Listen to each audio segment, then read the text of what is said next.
I'm going to put this on. Oh, why? You want to hide that you're wearing a crop top? No. Because she's It's wearing a crop top today. I'll tell people. everyone that I'm wearing a crop top. It's not that. It's that I am so white that if I wear white, you won't see me on camera. See, but you're lucky. You can wear cardigans. I'm a big cardigan lover and a sweater lover. Look at my armpit already. Look at it. This is black. Erica. This is black. I know. You'll never know. It's so bad. This is me all the time. I'm sweating through this. I look like I've done a 2-a-days for like a week. But that means you're healthy. Does it? Yeah, sweating is great. Okay.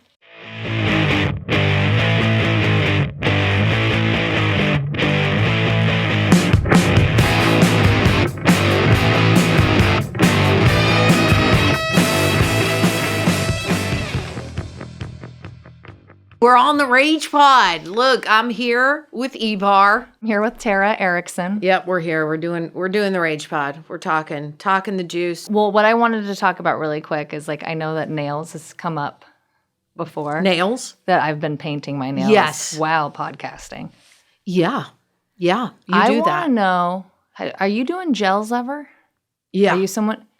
So then you just know that you're going to have 20% of your nail strength for 6 months after. Is that what you do? Absolutely. Yeah. Yeah, because the gel starts to come off, I start ripping that puppy off, and I go, if the first layer of my nail comes off, I'm okay with that. So be it, because I had gorgeous nails for 3 weeks. Exactly. It's kind of unfortunate that you're doing gels now, because in a crisis situation, you can't just paint a gel on because you need the UV light. So I feel that you might not be comfortable with gels because for a long period of time. Because I'm just painting in public.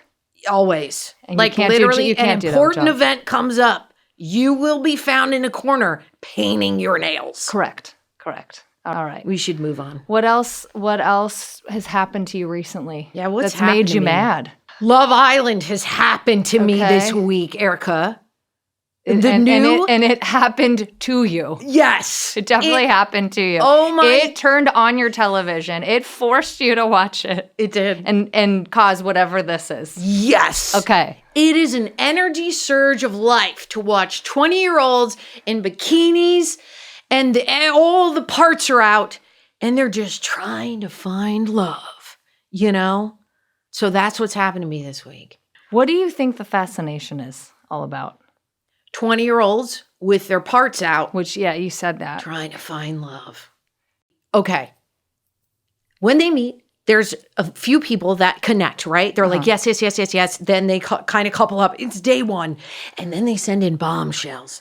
And these bombshells are like 2 new hot girls, 2 new hot guys. And they're ready to F some stuff up. That's right. Then they play a kissing game. And then they go, the girl has been with a guy for a day, right? A girl goes to kiss him. And then she's angry about it. It's like they're married after it. I'm telling you, the drama, it's peak. The drama that's completely organic and not produced at all. Definitely produced. They're doing a good job. They're doing a good job. But think about how much you'd have to produce a 20-year-old. You don't. They're drama. They're just filled with it. Well, I think later, yeah, we're going to have a cunt of the week because we always do. Yeah, we got to. And you know who has our cunt of the week? Who? Good old friendy Wendy. Oh, she's swinging in hot. She's swinging in hot. She went rogue, won't tell us. Okay. Will not tell us. Keeping the lips zipped. That's right. In the moment, reacts. Yeah. Okay, we love that. I'm ready for it. You've reached the Rage Hotline. Please leave us a message. Beep. What do we got? We got a voice memo this week and a text, and I'm going to start with the first voice memo. Variety. Hey guys, so I'm 26. My name is Nikki, and my rage right now, more like a frustration. I graduated college. I'm pretty stuck. Don't know what to do with my bachelor's degree. And I would like to know what tips or some words of encouragement to keep going and do something, because right now it's not looking pretty nice. So yeah, that's pretty much it.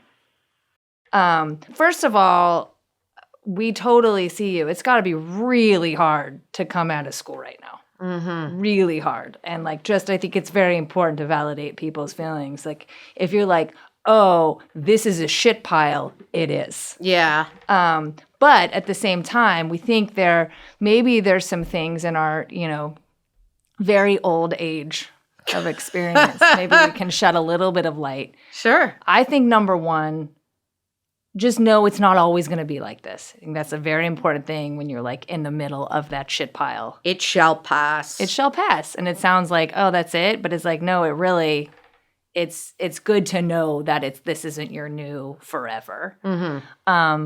But, start poking around, seeing what you're interested in. Start just going into buildings and poking around. At first, I thought you meant on Facebook, but, Are people still poking on Facebook? Listen, that was the last time I ever felt happy. That is the last time I ever felt assaulted. It's great. But yeah, try to figure out what you like, and it's okay if you don't know for sure, right? Like, I feel like I've had 70 careers. Yeah. Not all, maybe a 5.5 of success.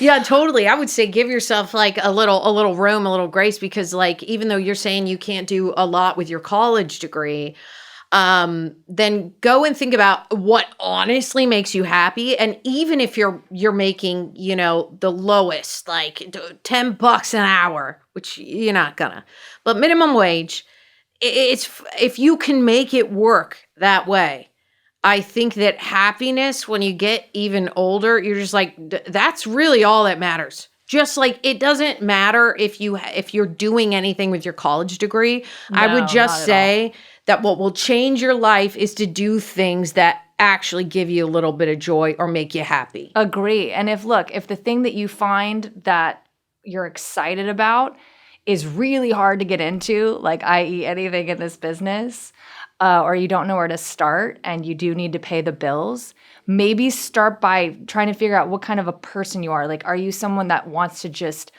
be in that industry in whatever capacity? It might mean that you're working 10-hour days, but at least you're around the people that are seasoned. Or if you're like, no, I want to take like a serving job, or I want to take a customer service job, but I know it's fewer hours and I'm not doing anything but that job, but then I clock off and I get to dive into the thing that I am passionate about.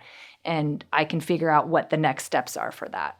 I was totally there in college too. Like it's rough where you're like, what am I gonna do? It can feel debilitating, but I think because you're being vulnerable with yourself, Nikki, enough to even just call in and talk about your feelings, I think that gets you ahead of a lot of other people who keep it locked in and they bury it.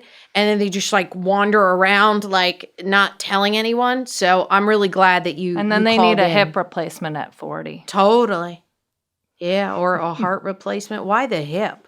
Why the hip? I feel like some people say a lot that, suppressed rage goes to the hips. For a lot of women, it goes to the hips. Yeah. So wait, does that mean that I'm going to be getting chunky around the hips if I'm mad? Or if you don't let the mat out. You're going to get tight. You're going It's to going to be tight. You got to It's going stretch. to be real tight. Keep it tight. But you don't want to keep it tight. Okay, so no splits for me, huh? There was never splits for me, ever. But yeah, anyway, Nikki, we feel you. Yeah. I remember feeling like I was dropped off a cliff when I graduated, and it will get better. Friendy Wendy might have some great insights on this. I think also if you want to take some action, if you know the field that you're interested in, I really am a big believer of networking. Knowledge is power. The way you get knowledge and information is by talking to people. So figure out where that world is and who's in that world, and reach out, send emails, informational interviews, but try and get out there and network to meet people so you know what's going on. And it can also feel like you're taking action to move things forward. There's plenty of ways that I think you can turn whatever you majored into something else and make that work for you on your resume and be like, listen, I did this, which means I'm good at all this other shit too. Yep. So let's freaking go. Yep. Okay, so we got a text, and this one cracked me up because it was very specific. Okay, let's do it. Let's go. What bugs me?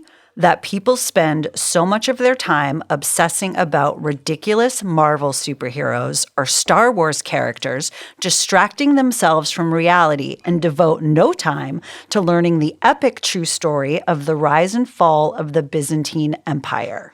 It's a sign of our times when someone can obsess about some stupid superhero but cannot relate to the true story of Emperor Basil II's crushing of Bulgaria or Emperor Justinian's turbulent marriage to Theodora.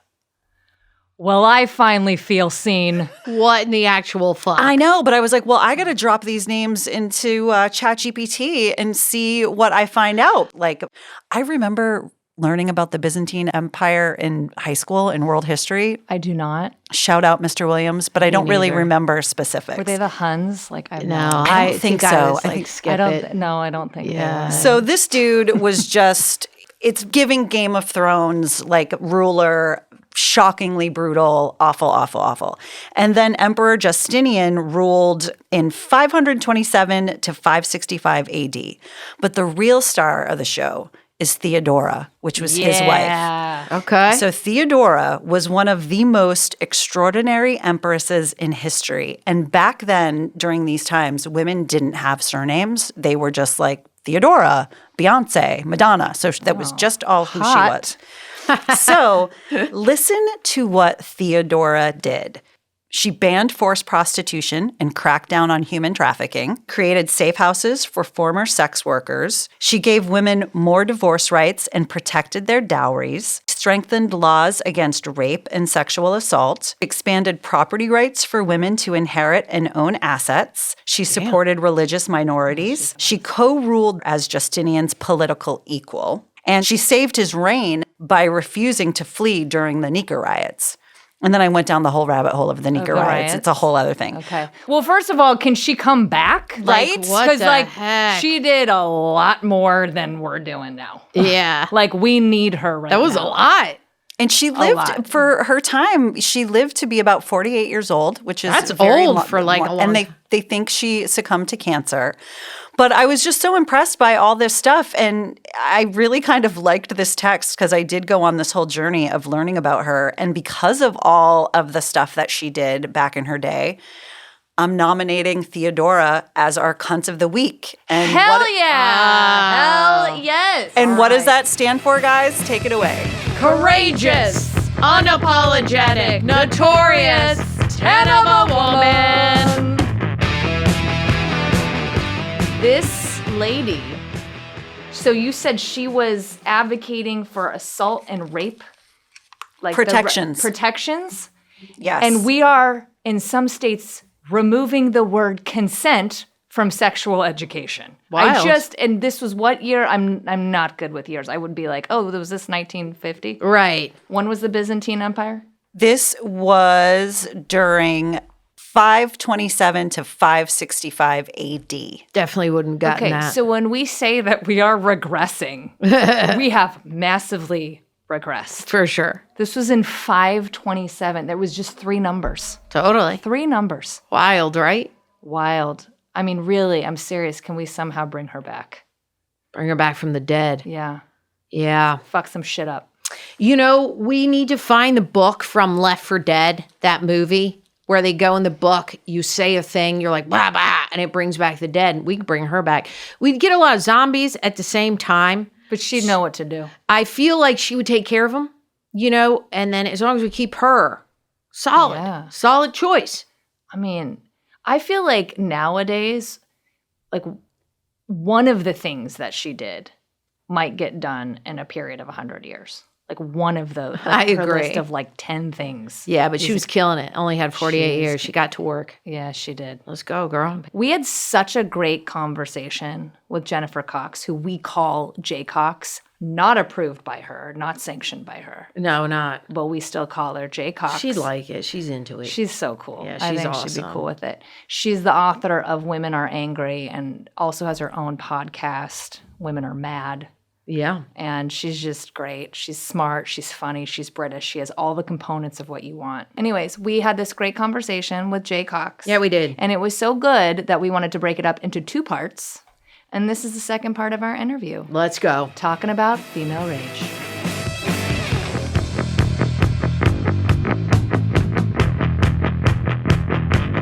You know, I just have a question that I just thought of now that, you know, if girls in their teenage years, like if they were somewhat encouraged to sort of be more rebel-ish, if that could be a way, not saying like go out and drink and do a bunch of coke and like do bad things and get bad grades. If that's what you need to do, that's what we're telling you to do on this podcast. I'm saying that. I'm saying like if they had a chance to rebel out, you know, when you do, that is sort of when you experience who you are at your core, when you have a chance to just get away from the family, from the guilt, from whatever, and you're just like, F this, I'm doing this instead.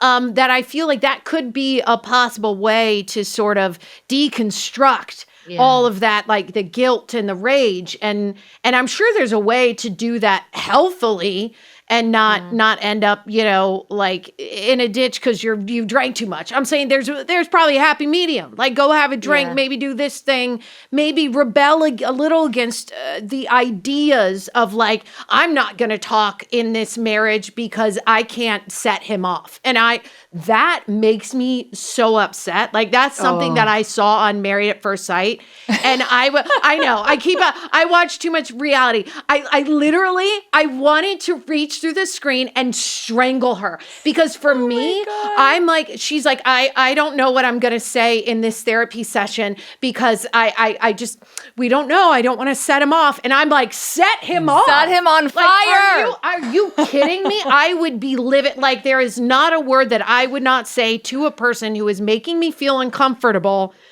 I would never. So I'm just so curious in seeing that girl on TV that I'm like, girl, what can I do for you to make you get the hell out of here and understand that you saying what you actually feel and that he's being a doucherama is okay to say.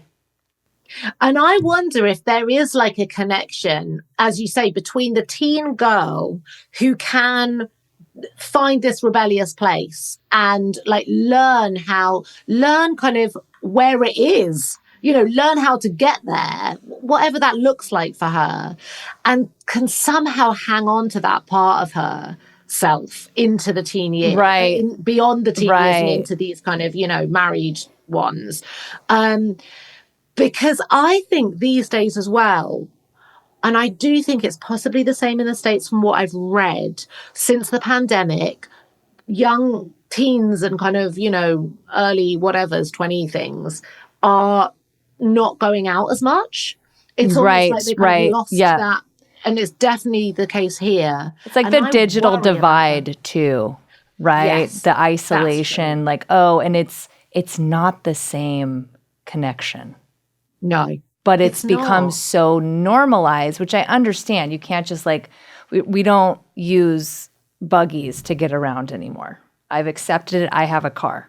But at the same time, we do need to be checking how this is affecting our, you know, young girls' development of their identity, of their strength, of their ability to say what they want and to rage and to do all of these things. So that is really interesting that that's what you've been finding. Yeah. And I think it's really worrying. And I think, you know, as you say, it's not necessarily about kind of saying, get out and get drunk and, you know, kind of do all the stuff that we did, because I'm sure that wasn't, you know, necessarily in our best interest. But I think there does have to be something a bit more like that, a bit more kind of ordinary unraveling and going too large and, you know, just sort of taking off those constraints and feeling what it is to kind of go a bit too far. Yeah, to like go against the grain, whether it be your family or other people, you know, go against it and have like that conviction. Well, and then it's interesting is like, what if I have 2-year-old twin girls. So your book obviously resonated a lot with me. I'm sure. But I would be interested to know sort of in the reverse, what if you just said, do whatever you want? And then what do they rebel against? They've got to find something, right? Like, is it like everyone needs something to rebel against? Yeah. You know, I don't know. That's a good point. Yeah. I don't know, because I feel like, look, even if we do our utmost as parents to kind of free them of the shit that we had in terms of the downstream conditioning and all the rest of it, they will still get it. They'll still be getting it from every single message they receive from movies, friends, people people in their lives whose parents aren't doing that with them. So there'll be so many voices still encouraging them along these kind of traditional lines. I think even if you, the parent, are going, just do whatever you want, whoever you want to be, and take that to whichever extreme you feel, I think there's still enough for them to kick against. There's plenty of opportunities for them to feel suppressed. Like, you don't have to, don't worry if you don't actively do that. They'll have other options. Right. Yeah. So I have a question for you. Do you think that planning for like fuck off days, that's what I call them. Like I have a fuck off day, I go to Disneyland, I got to pass, right? Or we go to Universal Studios. Is there a way that helps? Like, because we know, like, sure, if you went boxing, or right, you could get it out, or maybe a rage room or something. I'm wondering if there's any, I guess, stats or just good info about, like, if you just take a day that's like for you, right? How would that help? I think it would really help. Yeah. But I think it's kind of, in a way, it feels like first aid, because it's, what would be amazing would be to get to a point, like all of us somehow, where we could take a moment, like where it wouldn't need to be a full day, because we're addressing the stuff that's coming up for us, in this kind of rolling, processing way, so that we're, like you said at the beginning, able to say it, able to kind of have a conversation about it. And yet, if something's kind of really like hitting the fan, just kind of maybe step out for that one moment and let all the rage pour out, wherever you are, into a pillow, screaming, in a car or whatever it is. And then you come back in the room, because it hasn't aggregated up, across days, weeks, months. But I think because what we are dealing with en masse is, in general, a lifetime of aggregated fury for most of us, then we probably do need to do things at this point that are more kind of structured and a bit longer length. So, I mean, interestingly, someone is coming over from San Diego. I don't know if you know her, actually. Rage Her is the kind of... Yes. Very cool. We've read about all of that. It's awesome. Yes, Chrissy. So she's going across the pond to see you? Yeah. Oh, so cool. Love that. So cool. I know, we're so excited. So this Saturday, we're going to kind of set up, like, as she does in the States, with her kind of, padded cell that she transports around with her, and do it for the Brits. I love that. I love it. That's so great. Because it's sort of like you're saying, like, if we all had an instance where it's like something happens and you could go to your car and scream, or like for me, I'm like, turn the music up and you could sing really loud. That if you're not getting that out on drive a daily, 75 and a 35. That's me. But let's freaking go. That if you can't get that out, on a daily basis, it's gonna build up. So it's maybe residue. It's we all know when we haven't washed our hair for 5 days what that's like. So So you need a good shower. You need a good fuck off day to really clear it out. I also just I think that totally makes sense. Like if we can get down to the micro release on the daily, that's ideal. But if that's not possible, we don't want to just throw it all away and say, oh, we're just not going to deal with our rage. Like, it might require more dedicated days to just giving to yourself. I wanted to just circle, oh my God, again. It's a drinking Circle game back. with the phrase circle back. Yeah, and I boy. hate it. When you were talking, like, let's take Gen Z, which is probably, what is that now? That's like the older teen through 30s. Yes, I think it is. Isn't it up to millennial? Am I right? Yes. Yeah. I'm interested to know in what ways you've seen that maybe things have gotten better for them and what ways maybe things haven't.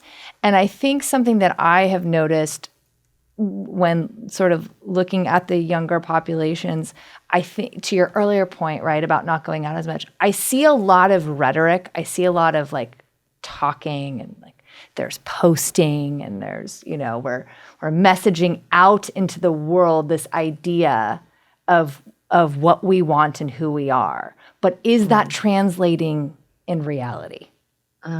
I mean, that's such an interesting question. Someone asked me this the other day, actually, because it was in light of that, the Millie Bobby Brown saying, do you remember she kind of said to camera she'd been picked on by various journalists? Oh, yes, because they were saying that she looked like 85 or something. That's...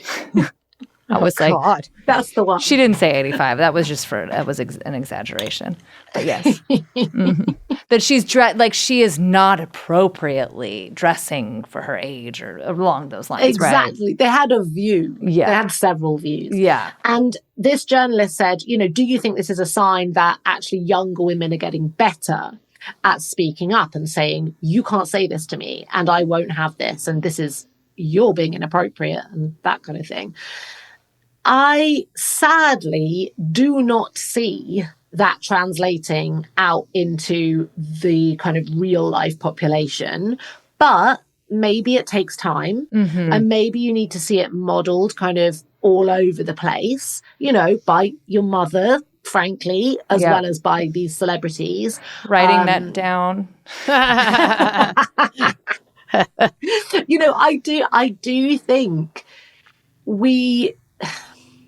it's really interesting with, I've got teenage kids. I think about this a lot in terms of, of course, I think I'm doing a terrible job, just like everyone else as a mother, because of the guilt, because God forbid, I think I'm doing something like that well.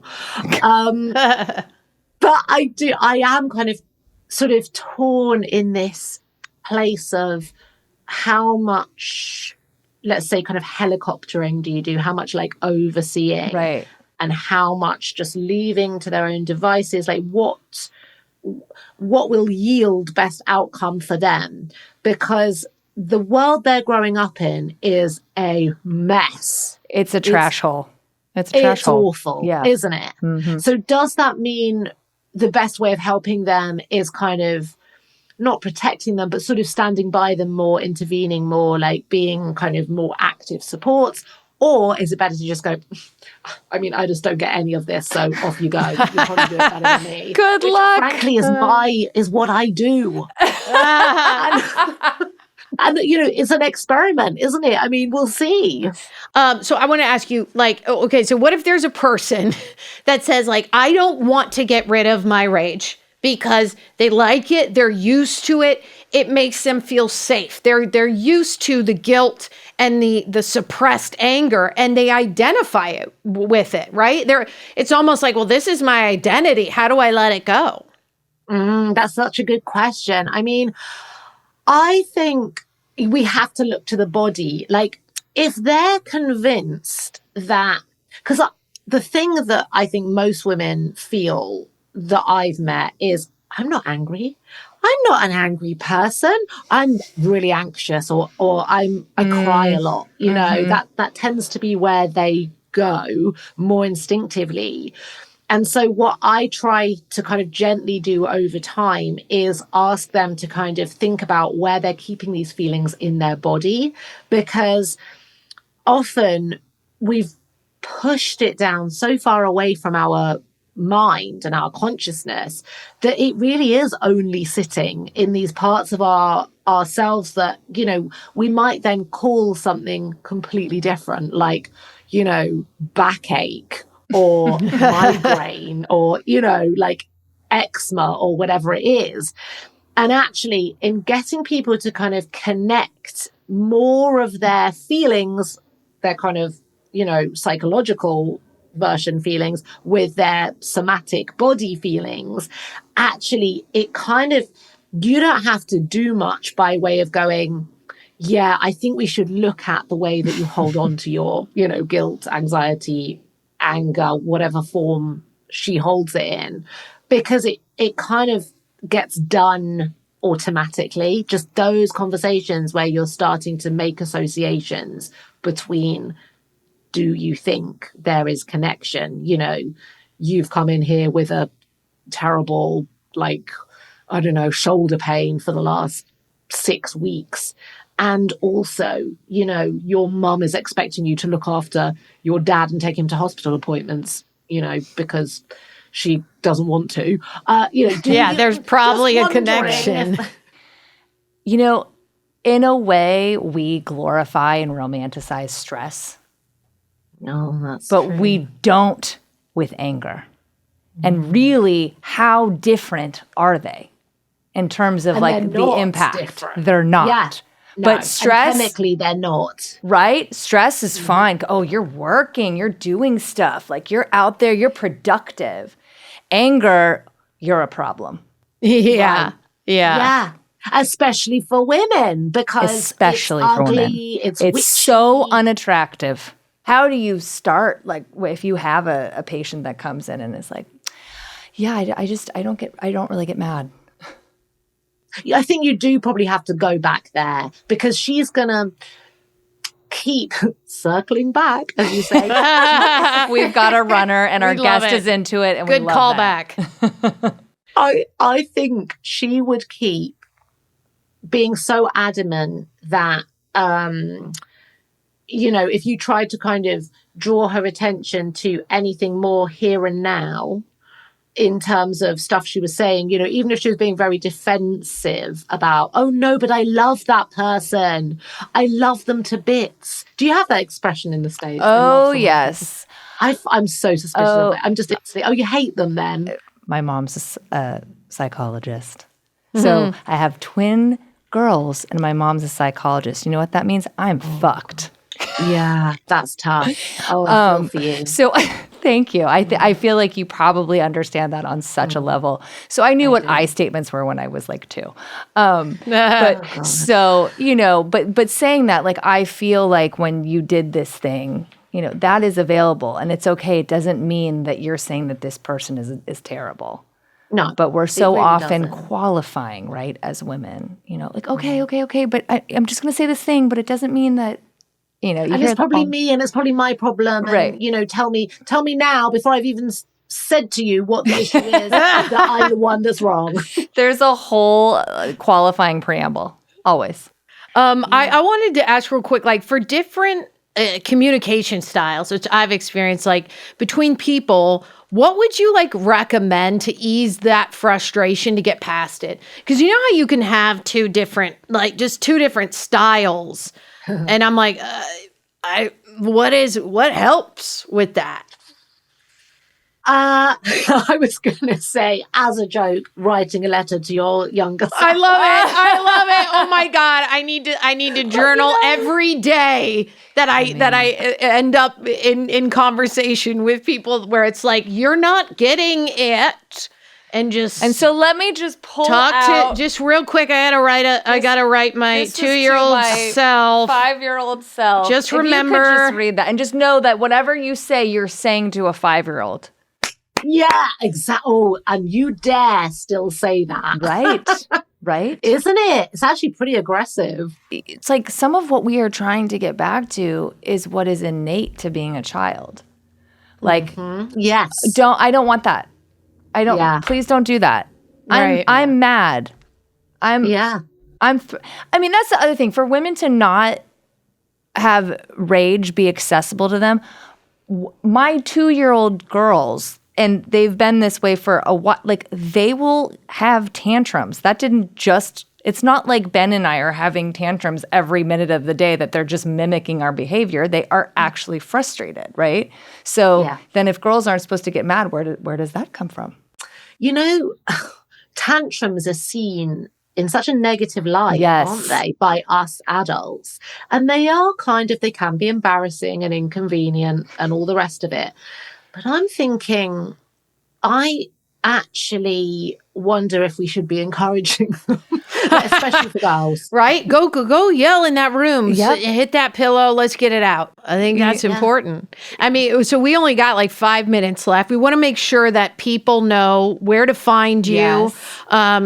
Shout out all your handles, and also, any last things that you got on your mind that you want to tell us. I think, that last point about the tantrums, I think we need to keep having tantrums. I think we need to never stop. That's what I would say. That's my last. I'm literally going to go home to Ben and just say the one thing that I took away from this is that I've been encouraged to have more tantrums. Look out. LFG. And they should involve throwing things, smashing things, maybe a lot of swearing, stamping feet. Yeah, I have to say before we close out, one thing that's so cool that you share in your book, obviously your patients have signed off and allowing to share their stories, but some of the strategies to deal with their rage are so interesting. Like the one, like whether it is, punching a pillow, or like the one patient who took a wooden spoon to coats. But some of it is like the one woman who just needed to call her mother a cunt. Love that. No. Gorgeous. Yeah. Now, do you think that's something that like she'll need to do for her whole life? Or do you think it was a period of time? I mean, I was going to say then I think we should all be doing it. But I'm sure there are some people out there that don't. Am I? No, we probably should all be doing that. Yeah. I might just tell my kids to start calling me a cunt very early. Now. Start now. Get it out. Yeah. Right? Yeah. Ditch, it's okay. Ditch mommy. I'll still respond. I love respond it. to that. Yeah, because we learned from the best. Oh Jennifer my God, Cox. I'm gonna get a call from daycare next week. So was calling everyone a cunt, but she was doing it with a hug. Oh, she was hugging everyone and then calling them a cunt at school. That's just because I'm on a podcast. We have Cunt of the Week, and it stands for Courageous, Unapologetic, Notorious Sin of a Woman. But also talk to Jennifer Cox. Yeah. I will vouch for her. Don't worry. I love it. Wonderful. Start issuing letters. All right, give us all your handles. Tell people where to find you. Okay, so main one is Instagram. That's Jennifer Cox, psychotherapist. And obviously the Women Are Mad podcast, which has its own Instagram, which is at Women Are Mad. The book is called Women Are Angry, Why Your Rage is Hiding and How to Let It Out. It's available, I think, everywhere until it probably gets banned, which most books seemingly are Take that as a compliment if that happens. If that happens, part of me will be very thrilled. Is the WHAM social movement something that women can actively join? Yes. Wonderful. So the best way is kind of, if you're on Instagram, sort of follow there, and then other instructions are available and kind of obvious once you're in. Sounds like a speakeasy and I'm into it. Exactly. You sneak through the doors. And then Substack is where we're really active on that as well. You are literally the best, and everybody go buy her book. We love you, Jen. We'll talk to you later. So great talking to you. Thank you so much. Bye. Thank you. Bye. Bye.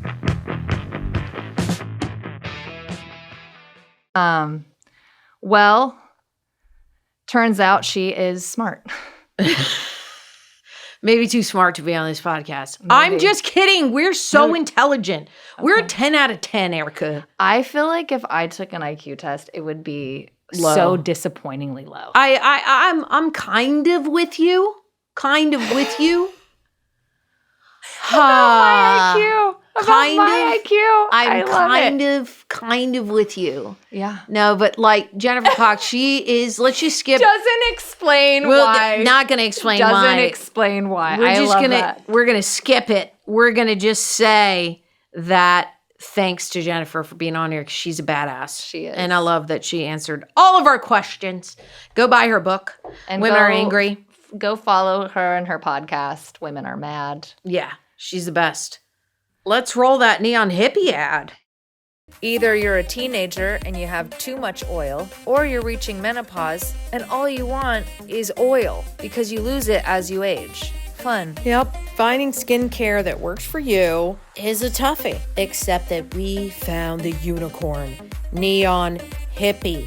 It has 7 mushrooms, it hydrates, it's full of nutrients. Guess what? You get a discount on Neon Hippie for listening to our podcast, The Rage Pod. Use the code RAGE for 25% off at neonhippie.com. Do you have something that you want to rage about?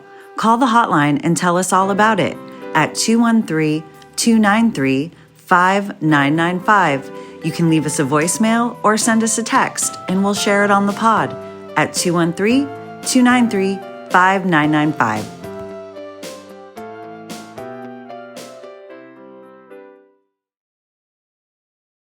All right, guys. So what we want to know from you is, what is an acceptable form of rage expression? So like, basically, what's an acceptable form of rage? Because I think the reason why we wanted to talk about this is because I think we talk a lot about how, like, women don't express their rage. Women don't, let themselves get mad. We're not. But then when you're actually talking about how does that play out in real life, that feels, to me, it feels very hazy. Like, okay, well, that's okay, but that's not okay. And I think the truth of it all is that we think, maybe some people think, that there is a sort of universal language of societal norms that we're all okay with. But I actually don't think that's true. Because Right. one person can think this is like, hey, you're getting it out, that's okay. And another person can say that's unacceptable from anybody in any situation. Yeah. So I think it's actually really gray, and we don't talk about those, like, the micro expressions, like the micro moments, the micro scenarios of when people are dealing with their rage. Right. And so that's kind of what we would love to hear from you all, what you think is a good example of, particularly women, because we all know, we've talked about this ad nauseum, that women are not encouraged to, first of all, have rage or express it. But what do you think is, an okay way to deal with your rage? And I'm not Let's even freaking judging. go. I'm not even judging right now. I'm just like, I'm very interested in how people view what is acceptable in terms of how people handle their rage. Because I Right. think we say a lot like, you need to deal with your rage. And I don't think people really know what that means.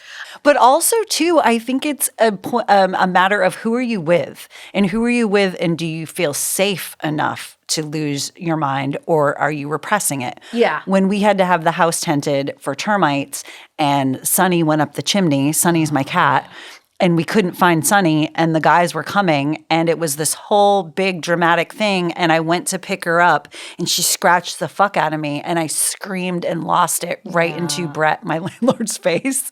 And I was so embarrassed, and I felt so terrible, but at the same time, I was like, he's also a really good friend, so I was also kind of safe. He's wonderful. I felt safe to kind of completely lose Yeah. it. And he was like, it's all good. We're all losing it today. We're all under stress. But would I have done that If it was someone else you didn't have that I didn't know? relationship with. Yeah. So it's like there's that safety. And that brings up, like, can you give your own examples of, like, boundaries that you wish you had set but you didn't? And that's also for you guys, leave a comment. Is there a boundary that you wish you had set prior with anyone or at any time that you had not in life, in general? I mean, like, I got like a stupid one that comes to mind. Let's go.